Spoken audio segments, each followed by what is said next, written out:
Bom dia, muito bom ter vocês aqui de novo. Vocês devem lembrar que nas 2 últimas semanas a gente não teve conversa com o presidente porque a agenda estava muito complicada na Índia, quando teve a reunião do G20, e depois de Nova York com a reunião da ONU. Enfim, sem parar, muita reunião bilateral, muitos eventos. Então a gente está voltando agora com saudade de conversar com o presidente. E hoje também é um dia especial, que a gente tem aqui ilustres convidados, né?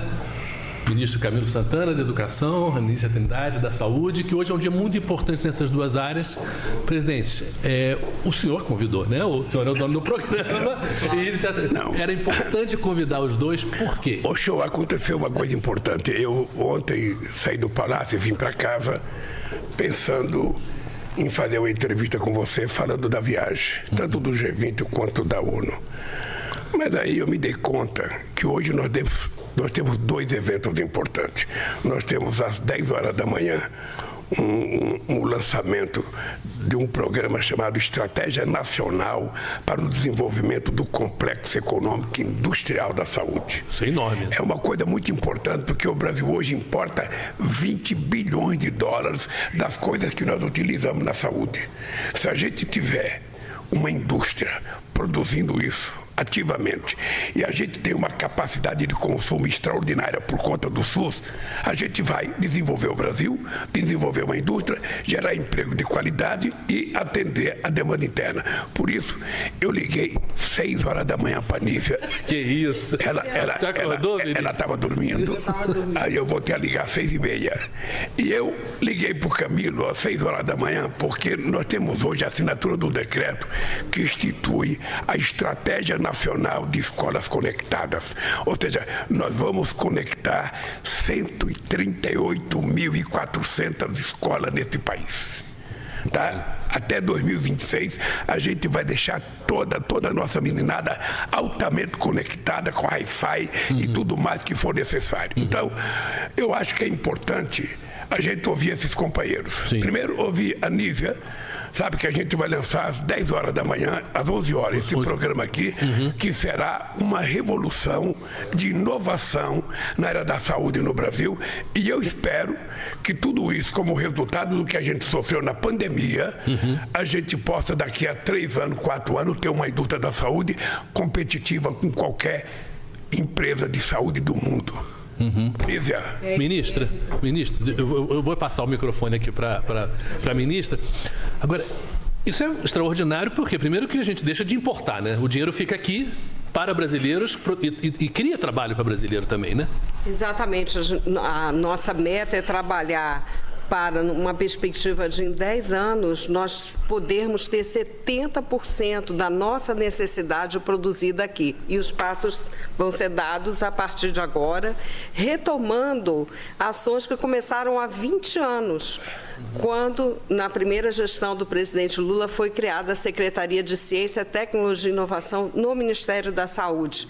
Então, muitos programas são retomados, mas há novos programas também. E o importante é que essa nossa ação está alinhada à nova política industrial, que é uma política por missão. E a missão na saúde é atender às necessidades da população. Então, nosso foco não é no produto, mas nas necessidades sentidas a partir do Sistema Único de Saúde. A gente pergunta para ela o seguinte: quanto será investido na execução desse programa? Ao todo, estão previstos investimentos de 42 bilhões e 100 milhões de reais. Parte disso será no PAC, presidente. No PAC, nós teremos investimentos nos laboratórios públicos, investimentos voltados para a Hemobras, voltados também para quadruplicar a produção de vacinas, um grande instrumento para a saúde regularmente e para situações de pandemia. Nós vamos ter também 23 bilhões de investimento do setor privado e mais financiamentos que virão do BNDES e da FINEP. Ao todo, isso totaliza 42 bilhões e 100 milhões de reais. É o maior investimento nos últimos anos, porque criamos esse sistema favorável. Deixa eu fazer uma pergunta para você antes de passar a palavra para o Camilo. Que história é essa de que tem alguém querendo fazer projeto para que possa vender o sangue do povo brasileiro. Existe uma PEC, uma emenda constitucional de comercialização do plasma, porque o plasma que faz parte, né, do processo do sangue. O plasma ele é fundamental para o desenvolvimento de produtos que são usados para tratamento de doenças importantíssimas. Então, essa é a PEC. Mas o sangue não pode ser comercializado, né, de modo algum. Não pode ter remuneração aos doadores. Isso foi uma conquista da nossa Constituição. O senhor lembra bem, né, as pessoas que vendiam sangue.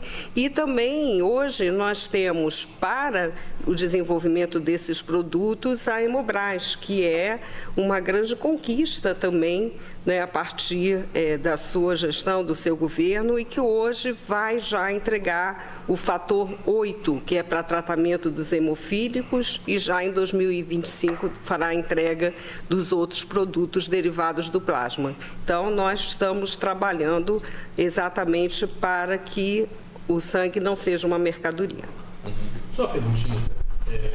Ministra, uma curiosidade.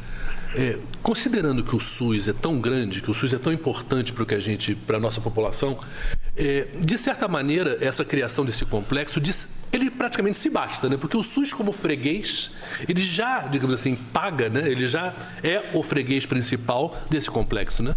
Exatamente. O SUS, o maior sistema universal do mundo, que atende a mais de 200 milhões de pessoas, tem o que a gente chama o poder de compra, as compras públicas do Estado. Então, isso faz com que setor público e privado possam trabalhar juntos para esse atendimento. Uma garantia. É uma garantia. E uma coisa muito importante nessa relação com o setor privado é a previsibilidade, que o presidente vem tanto falando, né? Eu discuti com lideranças do setor, temos trabalhado nessa direção. Para ter investimento em inovação, em produção, é fundamental ter uma previsibilidade.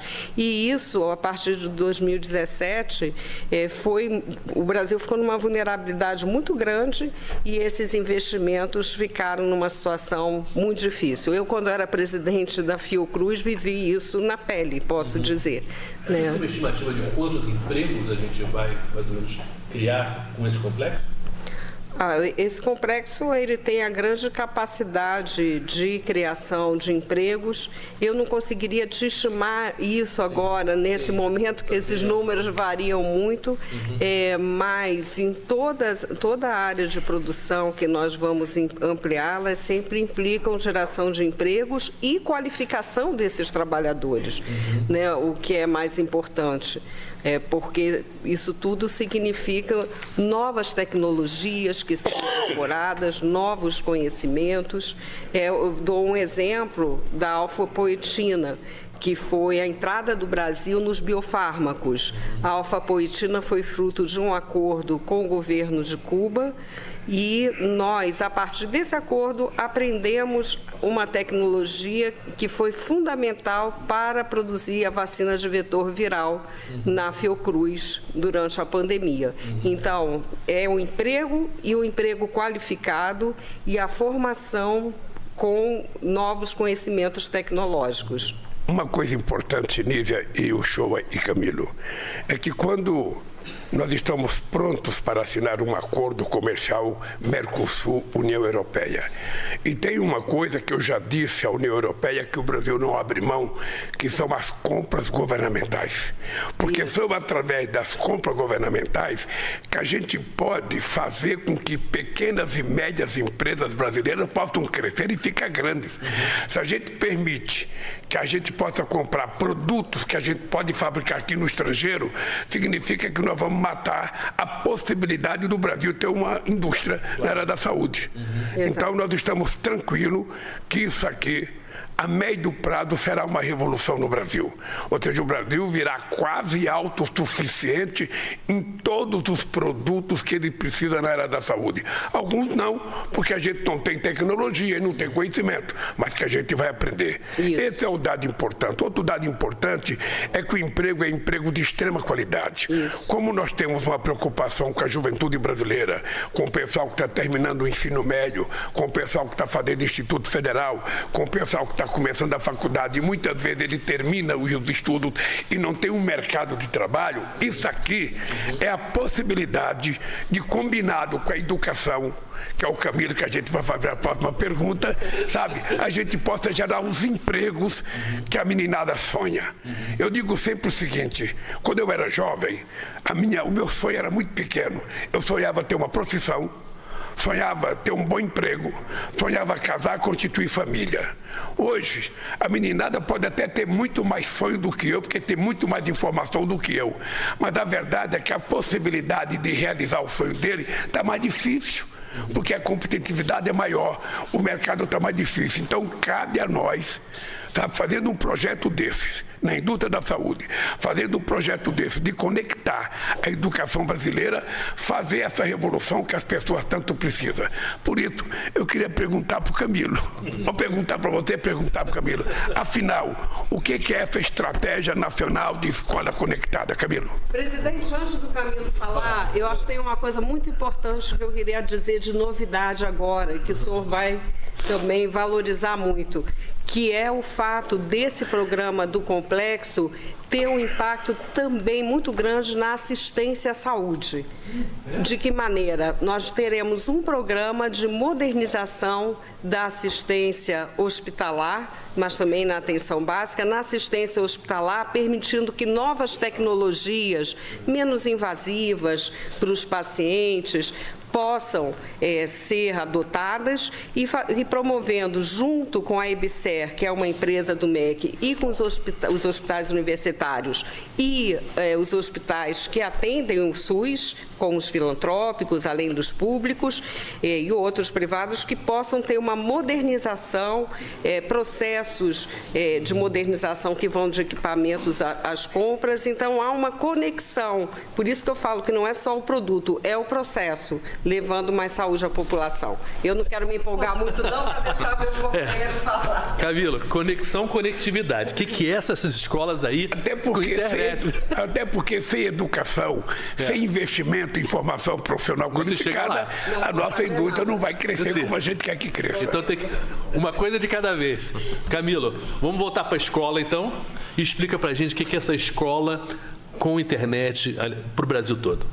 Bom, primeiro, bom dia, presidente, bom dia, Uchoa, bom dia, minha querida ministra Anísia, a todos os telespectadores que estão nos assistindo, presidente. Parabenizar aqui a Anísia, até porque, presidente, pela sua determinação, saúde e educação estão trabalhando muito juntos na formação médica de residência, que é uma coisa importante para o país, para a qualidade da formação médica no Brasil. Mas, presidente, o presidente nos determinou, nos orientou, juntamente com o Ministério das Comunicações, sob a liderança do ministro Juscelino, que nós construíssemos uma política para conectar todas as escolas públicas desse país. Até porque a escola não é mais uma ilha. O mundo hoje está conectado, a informação ela é mais rápida, e a meninada, a garotada quer estar conectada, quer ter uma informação. Então, o primeiro ponto foi levantar todas as estruturas das escolas públicas brasileiras, são 138 mil aproximadamente, 138.400 escolas públicas hoje no Brasil, toda a educação básica, para saber qual era a escola que tinha internet, se tem internet de banda larga, qualidade, porque o objetivo da internet é poder o professor passar um vídeo, às vezes a qualidade da internet não permite baixar um vídeo para passar para os alunos, então a ideia foi levantar, você tem uma ideia, presidente, nesse levantamento foi identificado que 4.600 escolas não têm energia, ou então não tem energia renovável, você ainda é aqueles geradores. Sim. Há uma desigualdade muito grande no Brasil. A região norte tem a metade de conectividade da região sul das escolas públicas no Brasil. Sim. Então, quase um terço das escolas, por exemplo, não tem banda larga suficiente com fins pedagógicos. Estava vendo aqui, Camilo, 40.100 escolas sem acesso adequado à banda larga fixa, das quais 8.400 não tem nenhuma conexão na conectividade. Então, assim, mais da metade, por exemplo, das escolas, por exemplo, não tem Wi-Fi dentro das escolas. Poucas escolas, além tem escola ainda que tem conectividade, mas só tem conectividade lá na sala da direção do diretor da escola, não tem acesso para o professor, para o aluno. Então, a estratégia foi que o senhor vai criar um comitê através de um decreto hoje, que vai participar vários ministérios, Ministério da Ciência e Tecnologia, Ministério da Educação, da própria Casa Civil, né? Os recursos serão recursos do Fundo da Universalização do Sistema de Telecomunicações, que é o FUST, e também recursos do leilão do 5G, né? Que foi um compromisso de investir nas escolas, né? Então, essa estratégia vai definir a gente levar não só banda larga, porque a tecnologia diz que é preciso ter 1 megabits por 1.000 megabits por aluno per capita numa escola para garantir fins pedagógicos, né? Porque o objetivo da internet é complementar o aprendizado do aluno, não é substituir o livro, né? É complementação, é ter acesso à informação, à consulta, a vídeo, a ajudar na gestão escolar. Você ter a frequência digital, você ter o acompanhamento das notas dos alunos, você muitas vezes poder mandar uma mensagem para o pai quando o aluno falta. Por que o aluno está faltando na escola? Então, isso é tudo mais automatizado, mais dinâmico, mais rápido, né? Nós não queremos perder um aluno mais nessa escola pública do Brasil, então tem esse fim também. Tem um fim do ponto de vista da formação do professor. Nós estamos trabalhando a cidadania digital, presidente. É importante que o aluno, que as pessoas saibam usar a internet, usar as plataformas digitais, né, com fins para o bem, não para o mal, que a gente vê tanto, às vezes, no submundo da internet. Que nessa ligação de educação com saúde, a gente viu exatamente o problema na pandemia, né? Exato. Que foi um momento em que a gente precisava demais que as crianças tivessem acesso. Desinformação. E muitas crianças não teve acesso, não só na escola, mas em casa. Quer dizer, realmente, você fala tanto em desigualdade, né, presidente? Essa desigualdade bagunçou demais a educação das nossas crianças, né? Não, sem dúvida. Então, Camilo, até 2026 a gente vai atingir isso? A meta esse comitê vai trabalhar, a meta é até o final de 2026, presidente, sob sua orientação, nenhuma escola pública deixar de ter conectividade com fins pedagógicos. Não é só ter internetzinha lá com baixa velocidade, e que tem equipamento, que tem um laboratório de informática, que pelo menos tenha laboratório de informática, que tenha tablet, que tenha computador, que tenha Wi-Fi na escola. Lá nós estamos trabalhando para, inclusive, poder o Wi-Fi funcionar, principalmente nos finais de semana, fora da escola. Próximo ali ao bairro onde está a escola localizada. O sinal pode chegar. Inclusive atendendo as UBSs que estejam perto eu ia falar, escolas. Esse programa também vai atender todas as unidades básicas de saúde do Brasil.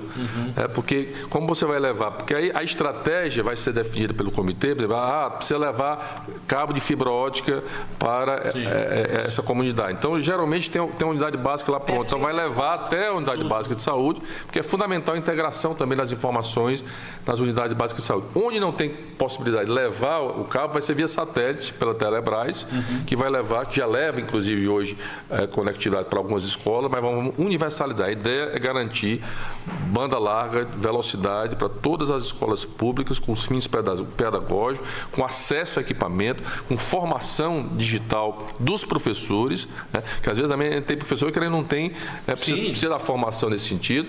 E a cidadania digital dentro da base comum curricular da nossa escola. É fundamental que as pessoas compreendam a importância de usar, saber usar a internet, as informações como auxiliar para as informações dessa meninada. E é uma forma também, presidente, hoje o jovem quer estar conectado, quer ter acesso a um computador, quer ter acesso a um Wi-Fi, quer ter acesso... Então isso é importante também para garantir, estimular o aluno também a estar numa escola, precisa despertar sempre o aluno querer ir para a escola, sentir bem na escola, ou seja,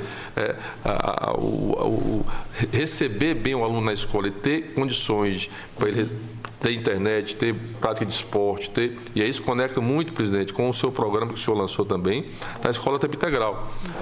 O aluno passar o dia inteiro na escola, e quer dizer que 100% dos estados já aderiram a esse programa, 85% dos municípios já aderiram ao programa, Então, está muito conectado também a algumas políticas que o senhor tem definido como estratégia nesse seu terceiro governo, na educação básica, como também a alfabetização. Aliás, eu quero dar um dado importante que eu falei aqui naquele outro programa. 100% dos municípios, 100% dos estados aderiram e 98% dos municípios brasileiros já aderiram à política de alfabetização na idade certa das crianças brasileiras. Então, isso é muito importante para o futuro da educação do país, presidente. Ministro, uma curiosidade. Quando a gente fala de redes sociais, internet, quer dizer, é um mundo que teoricamente é maravilhoso e tem um lado, obviamente, maravilhoso, mas tem um lado danoso, tem um lado complicado. A gente pode pensar em, eventualmente, no currículo. Lá atrás, a gente teve aula de moral e cívica. Eu tive aula de moral e cívica. A gente podia ter uma aula de cidadania, uma aula que a gente também ensinasse essa criança, esse jovem, dos perigos da internet, de como usar a internet, do respeito às meninas, porque isso é um problema muito sério hoje na sociedade. Show, nós vamos distribuir aqui fizemos um folder aqui, dentro da estratégia, a estratégia ela fala do currículo. Sim. Ou seja, a formação do nosso aluno, né, e nós queremos criar a cidadania digital, que o aluno, que o professor saiba como usar, né, para o bem, para a informação, porque isso é fundamental hoje a velocidade da informação chega, então isso está dentro da estratégia, porque, portanto, a estratégia não é só levar a internet. Sim. A estratégia é todo um conjunto de ações, de formação, da gestão escolar, tem todo um conjunto. E dizer, presidente, que inclusive esse comitê também participa do BNDES, porque quem gerencia o FUST é o BNDES, inclusive o presidente do BNDES toda a equipe do BNDES tem participado também, a Anatel, a Telebrás, todos esses órgãos que vão operacionalizar. E também tem uma questão interessante, presidente, que através do site nós vamos instalar o medidor da sua escola. A escola entra lá no site do MEC, vai poder baixar um medidor que vai medir qual a velocidade da conectividade da sua escola, para dizer se ela está na velocidade adequada. Sim. Então, esse medidor vai ser uma ferramenta importante para cada escola poder mensurar a qualidade da vida. Já está funcionando, né? Então, a escola pode já baixar através do site do MEC esse medidor, gratuitamente, para poder saber qual é a velocidade da minha escola, se essa velocidade está suficiente para os fins pedagógicos. E também esse programa vai ser por adesão, até porque isso é um regime de colaboração entre os entes federados, município, estado e União. Então, como foi na alfabetização, como foi no tempo integral, os municípios agora vão aderir, através do sistema CIMEC do MEC, dizer que quer que as suas escolas estejam... Agora, Camilo, isso significa que o Ministério da Educação tem que cuidar com muita responsabilidade do conteúdo. Sem dúvida. Que o jovem vai ter acesso. Eu, por exemplo, acho, já falei 2 vezes, mas nunca falei com você, mas vou falar agora pelo microfone, que é o seguinte: nós precisamos colocar no currículo escolar brasileiro a questão do clima. A questão do clima não é um problema menor. É um problema muito sério o que está acontecendo no Rio Grande do Sul, sabe? Não é normal. O que está acontecendo no Rio Madeira agora com a seca não é normal. Tem região que está com dificuldade de receber alimento porque o barco não consegue chegar lá. Ou seja, a gente tem visto a temperatura mudar. Faz frio aonde só fazia calor, chove aonde não chovia. Sabe, faz calor onde só fazia frio. Ou seja, o planeta está nos dando um alerta. Então, se na nossa idade a gente não aprendeu a cuidar do clima, é importante que através da escola a gente prepare as crianças e os adolescentes para educar os pais.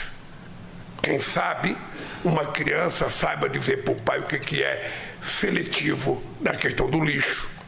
Fazer coleta seletiva, porque nem todas as prefeituras fazem, mas isso não implica que a gente não faça dentro de casa. Significa aproveitar a água de forma mais adequada. Eu acho que nós vamos chegar um dia, Camilo, em que a água que você dá descarga no banheiro não pode ser água potável. Não tem nenhuma explicação. Não tem nenhuma explicação. Então é preciso a gente começar a trabalhar a questão do reuso da água, para que a gente não utilize água potável, sabe, para usar no banheiro. Então, essas coisas, se não tiver no currículo escolar, se a criança não aprender com 7, 8, 9, 10, 11, 12, 13, 14, 15 anos, essas coisas, quando ele estiver na minha idade, ele vai ser quase que um analfabeto climático, um analfabeto na questão ambiental. Então, eu queria que você pensasse nisso, porque acho que nós temos que colocar, e via internet é muito mais fácil hoje a gente fazer um currículo desse. Então, sem dúvida, presidente, eu queria só dizer que eu tenho discutido isso com a ministra Marina, para a gente discutir qual o modelo pedagógico e o formato disso nas escolas brasileiras. Já tem experiências em várias escolas espalhadas pelo Brasil, né? Tanto públicas no ensino básico como no ensino médio, fundamental como no ensino médio. Portanto, até porque isso é um tema fundamental para o planeta, para o Brasil, e o Brasil precisa despertar, né? Fortalecer essa questão do meio ambiente é fundamental. A gente está vivendo essa onda de calor absurda dessa semana, né, no Brasil inteiro, né? A gente está em setembro e, meu Deus do céu, um calor que nunca ninguém viveu, né, nessa época. E é muito interessante. Os estados implementaram a disciplina, por exemplo, o Pará, onde vai acontecer a COP, já implementou no ensino médio uma disciplina específica para tratar a questão do meio ambiente. Sabe o que eu ia comentar, Camilo? Uma coisa muito interessante. Eu tive a experiência até de coordenar esse projeto há mais de 20 anos, mas ele continua, felizmente. É bom quando a gente começa uma coisa e continua, que é a Olimpíada Brasileira de Saúde e Ambiente, que as escolas apresentam projetos e é uma beleza, porque uma adesão enorme em todo o Brasil, é um dos projetos mais bonitos que eu participei e continua aí. Continua. Aliás, com relação com a educação, com o apoio, é uma sugestão. 3 escolas concorrendo às melhores escolas do mundo, em experiências, em ações da própria comunidade escolar. E 2 são brasileiras. Uma de Belo Horizonte, e a de Belo Horizonte foi exatamente por uma experiência na coleta de lixo seletiva realizada na comunidade, né, lá, numa comunidade de Belo Horizonte. Não me lembro o nome do bairro, mas e a outra é no Ceará, também por experiência na área. Eles avaliam projetos que extrapolam a sala de aula, que trabalham a comunidade no entorno da comunidade. Porque a escola não é mais um local isolado, uma ilha isolada, ela precisa estar conectada com os problemas com a comunidade. É isso. Mas essas coisas, nós estamos concorrendo com os 3 do mundo, 2 são brasileiras. Essas coisas é importante a gente mostrar para todo o povo brasileiro, porque, quem sabe, outros estados e outras cidades seguirão o modelo dessas escolas e a gente pode ter centenas de escolas ajudando a fazer esse trabalho de cuidar do bairro, de cuidar da cidade. Camilo, é o seguinte... Inclusive, nesse projeto lá no Belo Horizonte, a comunidade colocava o lixo no saquinho no chão e vinha o cachorro e rasgar. Então eles criaram uma espécie de um número para cada casa e um armador, simples, um armador, ele pendura o saquinho na parede e aí não tem mais aquela cor do lixo tá. Então, assim, foi um trabalho assim, eu assisti a apresentação. Assim vai acabar com vira-lata. Não é vira-lata, é vira-saco. Deixa eu dizer uma coisa, ô Camilo. Nesse plano estratégico de escolas conectadas, o que é as outras coisas mais importantes que vai acontecer no Brasil? A partir do lançamento desse programa, o que você acha que vai acontecer? O que vai acontecer é que nós vamos dar oportunidade para melhorar o método pedagógico da aprendizagem dos nossos alunos nas escolas. Porque hoje é diferente, só um professor estar numa lousa com o aluno. Você vai poder usar uma lousa digital, você vai poder passar um vídeo, levar mais informações para os jovens. O professor pode construir a sua aula também através do computador. A meninada poder também ter aula de cidadania digital usando um tablet, usando um computador. Então, isso vai... Deixa eu te fazer uma pergunta que para mim é curiosidade. Apesar de tudo isso, é muito importante a presença do professor na sala de aula. Sem dúvida. Isso não substitui professor, nem substitui livro. Não. Isso é complementar. Isso são ferramentas complementares para o modelo pedagógico dentro das escolas públicas brasileiras. Você tocou num assunto... E para a gestão. Você tocou num assunto muito importante, que é a questão do livro. Nós estamos precisando fomentar a leitura nesse país. Então, nós precisamos criar condições de fazer um programa que a gente possa incentivar as pessoas a ler. A primeira coisa que nós temos que ver é se é preciso baratear, se tem imposto para as empresas que fazem os livros, as editoras, para a gente tentar baratear o máximo possível o livro para que as pessoas tenham acesso, porque o livro às vezes é caro. O senhor está fazendo 2 ações importantes. Uma está dentro do programa de alfabetização. Agora nós estamos passando recursos para as escolas. Toda escola de ensino fundamental vai ter uma espécie de cantinho da leitura dentro da escola, dentro da sala de aula. Cada sala de aula é um cantinho com um estante projetalindo com livros, porque a criança precisa ser estimulada desde os primeiros anos.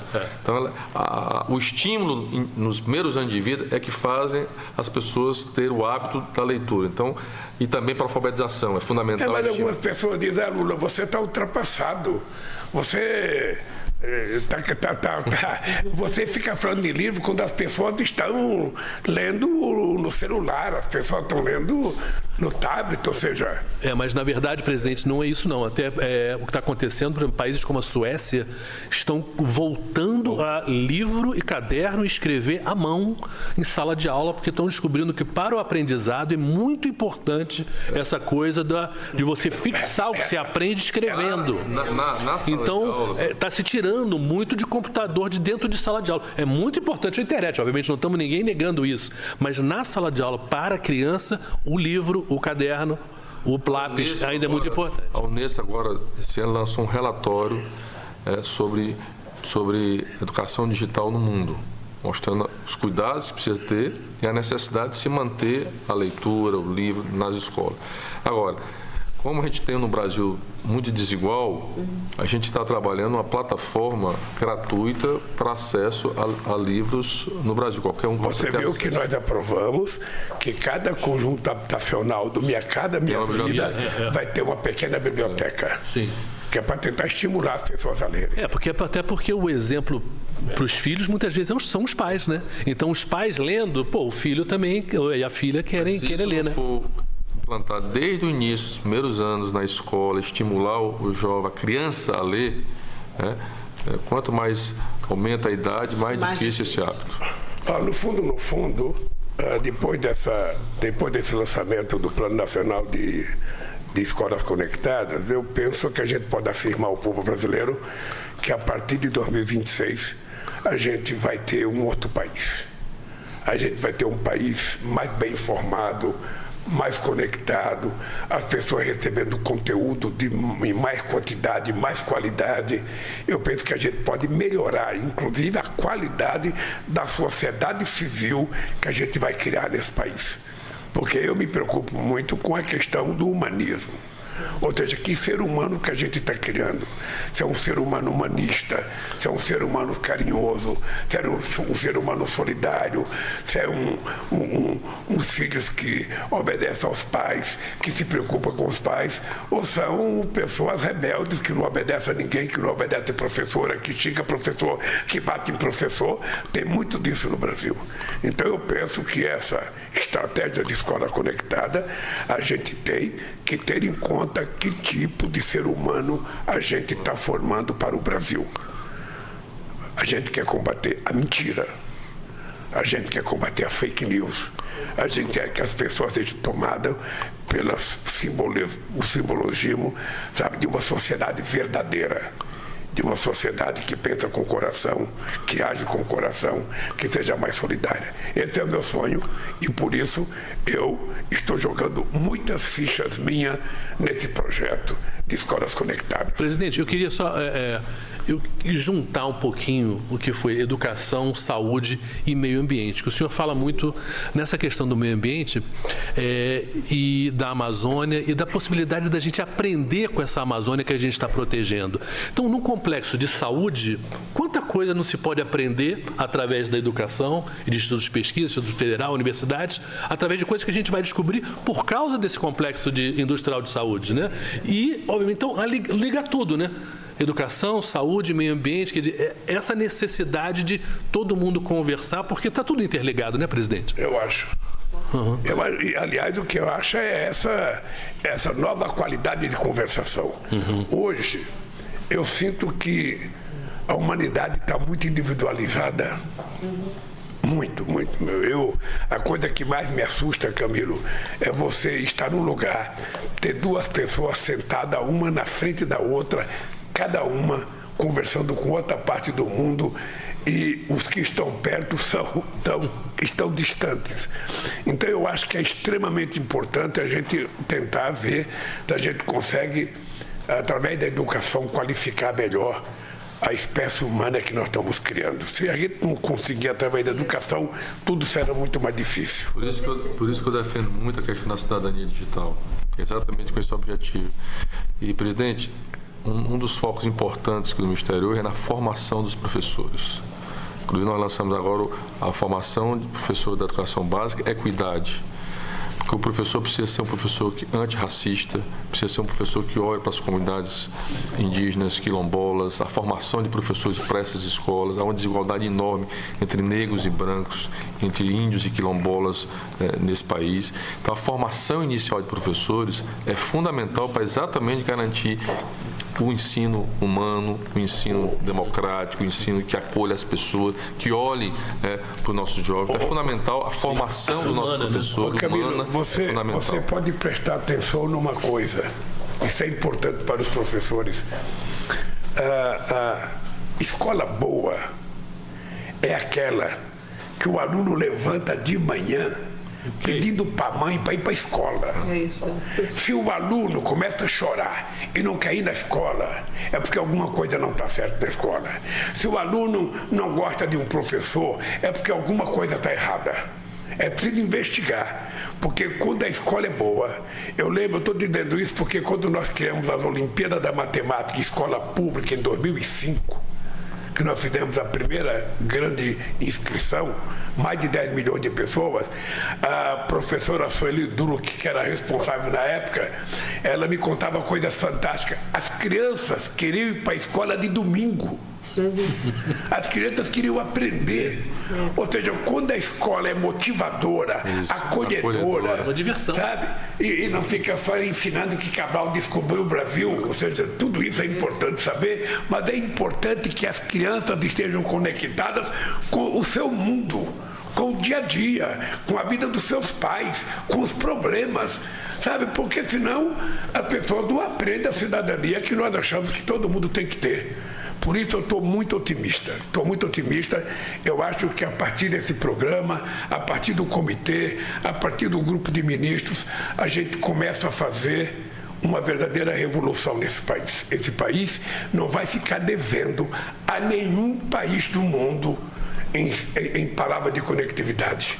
A gente vai se transformar. Quem que você quer dizer? Para a Finlândia, a Noruega, a Dinamarca, a Áustria, a Suécia? Pois é, nós vamos ser igual ou melhor.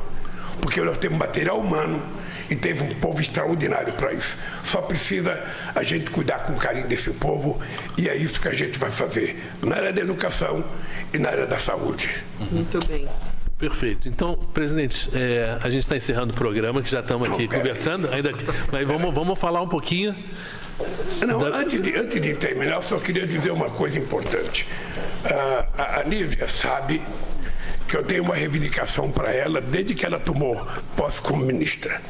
É o meu desejo de levar a todo o povo brasileiro o direito ao chamado especialista. O que é o especialista? Uma mulher, um homem do Ceará, de Pernambuco, da Bahia, de Brasília, vai ao médico. Então, chega numa UPA, chega no UBS, faz a consulta, o médico atende e detecta que ela tem um problema específico. Grave. Ela tem um problema no olho, precisa do oftalmologista.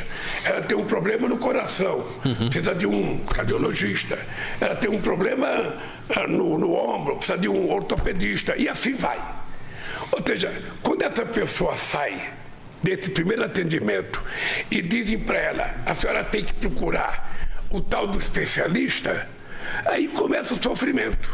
Porque são 9 meses, 10 meses, 8 meses de espera de um tal do especialista, que ele existe, mas ele não está conectado com o SUS, porque nós temos um problema. É preciso que a gente tenha mais recursos no SUS e é preciso que a gente pague melhor as pessoas que vão prestar serviço, porque eu não sei quanto que o SUS paga, mas não deve ser muito atrativo, porque numa rua que você mora deve ter 10 especialistas, mas o preço que o SUS paga é tão pouquinho que o cara fala, eu não vou fazer convênio com o SUS. Então esse é um problema que a gente pode levar saúde de primeiro mundo para todo mundo nesse país. E aí nós temos que ter em conta que saúde custa dinheiro. Saúde de qualidade custa dinheiro. E é importante a credibilidade que o SUS conquistou durante a pandemia dá ao SUS o direito de dizer ao povo brasileiro que é preciso mais recurso para a saúde. Recurso bem gerenciado, bem administrado por uma companheira que não é médica, que durante 6 anos foi presidente da Fiocruz, um dos institutos de pesquisa mais extraordinários que a gente tem no Brasil. Então é importante que a gente tenha clareza que a gente pode levar essa qualidade de saúde. O que nós precisamos é, qualificar as pessoas e garantir ao povo brasileiro o direito de ser tratado com decência. Isso é importante saber. Não existe no planeta Terra, que é redondo, não é triangular, não é quadrado, não existe no planeta Terra nenhum país com mais de 100 milhões de habitantes que tenha um sistema único de saúde que tem o Brasil. Quando você vê as pessoas falar, não, fiz transplante do coração, transplante do fígado, transplante do rim. A gente viu o Faustão agora. O cara pode estar no hospital mais chique do mundo, mas quem cuida disso é o SUS. É o SUS que é responsável por essa política de transplante. Então é importante que a gente aprenda a gostar daquilo que a gente tem. Se tiver defeito, a gente conserta. Mas vamos valorizar a virtude, porque muitas vezes o SUS era atacado por causa de uma pessoa, 2 ou 3 que não era atendido. E se negava 1.000 que tinha sido atendido anteriormente. Não é que o SUS não tenha defeito, tem defeito. Mas nós brasileiros, eu, presidente da República, sou grato ao SUS, grato aos médicos do SUS, grato às médicas do SUS, a enfermeiros e enfermeiras, a todo o pessoal que trabalha. Porque essa gente, na mais grave pandemia que nós tivemos no século XXI, essa gente se prestou a colocar sua própria vida em defesa de nós, em defesa do outro. E isso merece elogio e parabéns. Por último, eu queria falar uma coisa da viagem, porque senão não tem sentido. O Pimenta preparou todo um discurso para a viagem. O Stuquinha preparou as câmaras. É o seguinte, veja. Quando nós ganhamos as eleições, nós tínhamos uma primeira preocupação. Era não só fazer uma radiografia do que tinha acontecido no Brasil, e ao invés de ficar brigando com o que tinha acontecido, aquele negócio de ficar xingando, chorando e jogando a culpa em ninguém, nós resolvemos, ao fazer o diagnóstico, a gente resolveu cuidar do paciente, ou seja, cuidar do povo brasileiro. Então nós passamos o primeiro semestre recuperando todas as políticas públicas de inclusão social que a gente tinha acumulado ao longo de 13 anos de governo do PT. Ao terminar essa elaboração de recuperação, nós resolvemos recuperar o prestígio do Brasil no exterior. E aí eu tive que viajar. Eu participei do G20, eu participei do BRICS, eu participei do G7, eu fui a Hiroshima, eu fui a Nova Delhi, eu fui a Joanesburgo, ou seja, eu viajei muito o mundo para conectar, a palavra chique agora é conectar, para conectar o Brasil com o mundo. E depois tivemos a nossa participação na ONU, que foi uma participação memorável da delegação brasileira. Tivemos um encontro com o presidente Biden para discutir a questão do emprego decente. Eu achei extremamente importante essa reunião, porque significa que o governo americano, junto com o governo brasileiro, as pessoas ligadas ao mundo do trabalho nos Estados Unidos e as pessoas ligadas ao mundo do trabalho no Brasil, estão preocupados em garantir que mesmo as pessoas que trabalham em plataforma, que muitas vezes não conhecem o seu patrão e muitas vezes querem ser tratadas como empreendedor individual, nós queremos que a pessoa tenha sucesso com o empreendedorismo individual, mas o que nós queremos é dar garantia de seguridade para essas pessoas. Se essa pessoa estiver doente, se essa pessoa tiver um infortúnio, nós sabemos que em algumas cidades, esses meninos que trabalham entregando pizza, entregando comida de bicicleta, muitas vezes não tem banheiro para ir. Sabe? Me contaram esse dia que tem garoto que vai trabalhar de fraldão. Meu Deus. Mas aí é impensável no século XXI a gente ter uma situação dessa. Então, nós estamos atentos em construir uma proposta para cuidar dessa gente com carinho. Pode ser um cara que tem bicicleta, pode ser uma pessoa que tem motocicleta, pode ser... O que nós queremos é que vocês sejam tratados com a dignidade que todo ser humano tem que ser tratado e receber um salário que permita vocês comerem pelo menos a comida que vocês entregam. Porque também não é humano você carregar comida nas costas, cheirando a comida e estar com o seu estômago vazio. É importante a gente cuidar disso com muito carinho. E nós, então, sabe, fizemos um protocolo com o presidente Biden e eu acho que essas coisas vão andar daqui para frente. Então, depois que nós fizemos tudo isso, nós fizemos o PAC. O PAC é um grande projeto de investimento em infraestrutura, levando em conta a questão da transição energética, da transição climática. O Brasil tem um potencial extraordinário. Eu ontem brinquei com a imprensa que o Brasil será, para a questão de energia verde, aquilo que a Arábia Saudita é hoje no mundo do petróleo. Ou seja, nós temos um potencial excepcional. Nós temos terra, temos sol, temos gente competente, temos conhecimento tecnológico e temos mercado. O mundo vai precisar disso. Eu, inclusive, liguei para o comandante da aeronáutica, porque em 2010 eu fui visitar uma turbina de avião a etanol. O Brasil seria o 5º país do mundo a produzir energia. Esse projeto foi guardado. Eu saí da presidência, eu pensei que a gente já estava fazendo turbina, esse projeto desapareceu. Eu liguei para o brigadeiro e falei, eu quero ir ao ITA. Eu quero saber por que esse projeto não andou, porque agora que o mundo está precisando, sabe, combustível não fóssil, e nós somos imbatíveis nisso, está na hora da gente fazer a nossa turbina a etanol e ser o 5º país do mundo a fabricar essa turbina. E mais ainda, os navios. Os navios poluem muito o planeta, então é preciso também que a gente tenha combustível. E o Brasil, nesse aspecto, eu descobri que tem uma empresa brasileira, gaúcha, lá de Passo Fundo, que essa empresa produz biodiesel na Suíça. E na Suíça, 100% dos caminhões são a biodiesel. Caramba. Aqui no Brasil, as empresas falam, não, porque estraga o motor, porque não sei das contas e tal. Lá, a empresa brasileira produz 100% do biodiesel, coleta gordura, sabe? Não, gordura que as pessoas fritam ovo, fritam sardinha, fritam um bife. O que sobra, coloca num galão no muro, essa empresa passa recolhendo e paga. E produz combustível, e o caminhão suíço, todos, 100% utiliza biodiesel. Ontem eu falei com o ministro de Minas e Energia, pedi para ele conversar com a indústria automobilística, que eu quero saber por que aqui no Brasil a gente não pode fazer isso. Se a Suíça pode, por que a gente não pode? Sabe? Então, possivelmente porque o motor não é brasileiro, possivelmente porque o motor é estrangeiro e as empresas não querem. Mas nós vamos levar isso muito a sério, porque, gente, eu queria terminar agradecendo a Nízia, agradecendo o Camilo, agradecendo o Shoa e deixando para vocês. Eu sempre fui uma pessoa de muita fé. Eu sempre disse para vocês, eu tive uma mãe que mesmo quando ela não tinha comida para colocar para 8 filhos, ela não desanimava, ela não chorava. Ela dizia, meu filho, amanhã vai ter. Então eu fui um cara que nasci na minha vida aprendendo a ser otimista. Eu nunca tive um obstáculo intransponível. Eu não acredito. Eu sempre digo que a única coisa impossível é Deus pecar. O resto a gente pode fazer.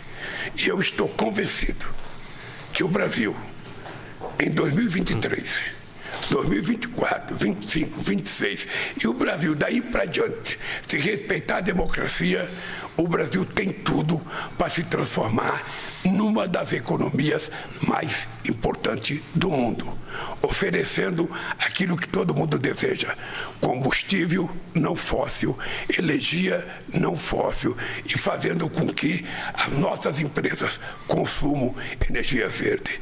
É esse país que a gente vai criar com boa política de saúde, é esse país que a gente vai criar com boa política de educação, é esse país que a gente vai criar com muita democracia e sem golpe.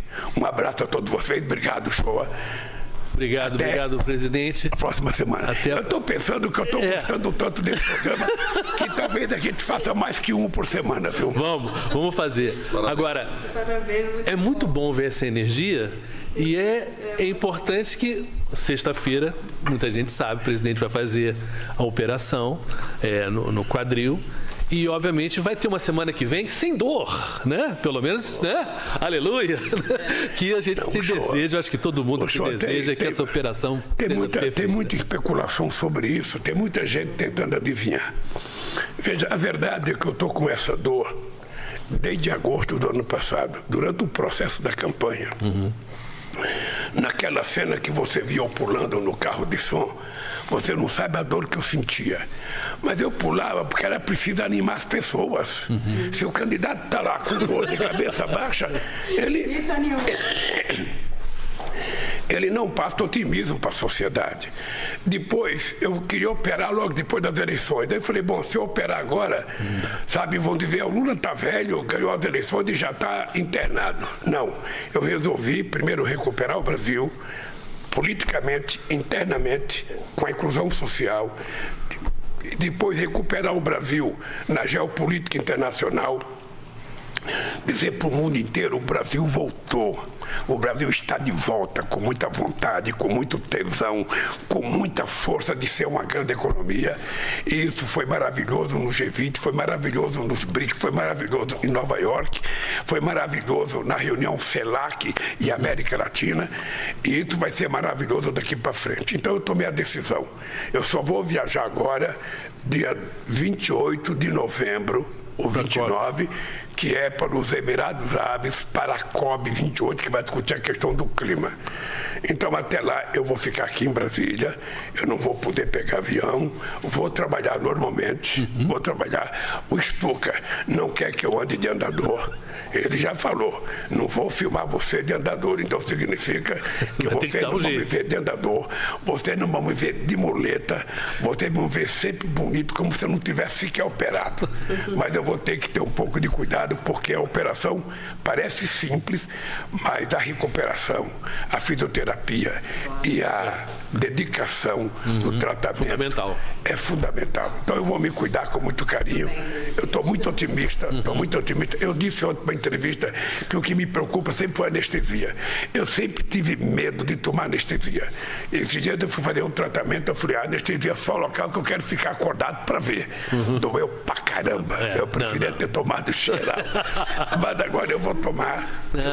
Vai passar dor na operação e depois. Eu tenho certeza que eu vou voltar bem. Eu tenho que ter muita disciplina na recuperação e eu vou ter, porque eu tenho um compromisso com esse país. Eu falei para vocês, eu não quero governar o Brasil, eu quero cuidar do povo brasileiro. Cuidar de cada criança, de cada mulher, de cada homem, de cada trabalhador, de cada morador de rua que eu pretendo tirar da rua, de cada pessoa de mola-fita que eu pretendo acabar com as parafitas. Ou seja, o que eu quero, na verdade, é um sonho que todo mundo quer, viver dignamente, viver com respeito, trabalhar, estudar, levar comida para cada no final do mês, às custas do trabalho, do homem e da mulher, e viver sorrindo, porque a vida é o dom de Deus mais importante do ser humano. E a gente precisa, todo santo dia, agradecer a Deus por estar vivendo aquele dia e agradecer de noite por ter vivido aquele dia e rezar para estar acordado no dia seguinte.